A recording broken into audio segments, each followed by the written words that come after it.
By 2016, researchers were feeding millions of documents into sequence transduction models to teach machines how to translate human language. But as these datasets grew, the hardware physically strained to process the sheer volume of information. The standard approach at the time relied on recurrent neural networks, or RNNs. These models process data by moving through the symbol positions of an input, reading a sentence one word at a time from left to right. This creates a sequential bottleneck. In these networks, the calculation for a given step depends on the completion of the previous step. You cannot begin computing the third word in a sentence until the second word is finished. This also creates a path length problem. As the sequence stretches, the distance forward and backward signals must travel increases. By the time a model reaches the end of a long sentence, it often loses the context of the words at the beginning. As long as these models remain sequential, memory and computation constraints put a hard ceiling on the speed and capability of machine learning. To find a way around this ceiling, 8 researchers from Google Brain and Google Research gathered to investigate alternatives to the recurrent model. The team published their findings in a paper, where their names were listed in random order.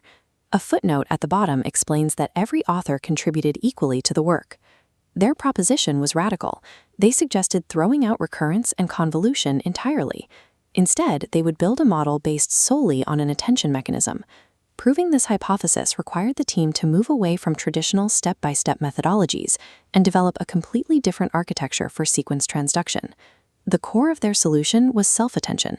This mechanism allows a model to analyze all positions of a sequence simultaneously. This reduces the distance between any two words to a constant number of operations, making its connection to the rest of the sequence immediate. Because the network no longer has to wait for a previous word to finish, it allows for significantly more parallelization during training. By removing the sequential bottleneck, the team cleared the path for faster training, but they needed a specific architectural structure to manage this flat space. This is multi-head attention.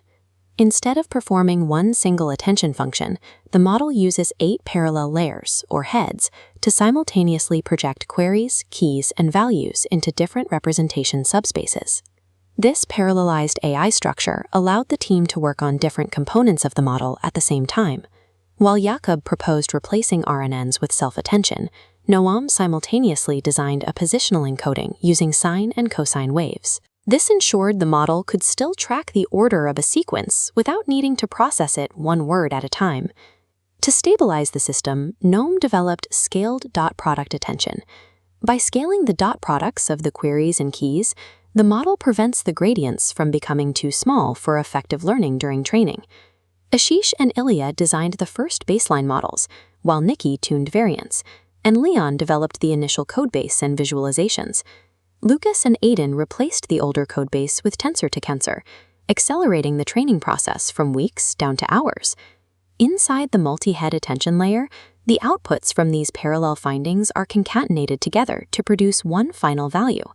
The team combined these simultaneous breakthroughs into a single encoder-decoder architecture, the transformer. This configuration allowed for a broader field of view than a single attention head, but because each head had a reduced dimension, the total computational cost remained similar. To test the architecture, they applied it to the WMT 2014 English to German translation task, a dataset of roughly 4.5 million sentence pairs. The results showed a 28.4 BLEU score, outperforming previous single models and ensembles by over 2 points. Strikingly, this state-of-the-art result required only 3.5 days of training on 8 GPUs, a small fraction of the previous computational cost. By matching the performance of complex ensembles at this speed, the transformer proved that sequential computation was no longer necessary for high-quality machine translation. By looking at the attention visualizations, we can see how different heads learned to perform distinct tasks. Here, several heads attend to a distant dependency, completing the phrase "making more difficult" across a long gap. In this separate example, another head performs anaphora resolution, correctly identifying that the word "it's" refers specifically to the law. By removing the sequential bottleneck of the past, this work established that self-attention alone is sufficient for complex sequence modeling.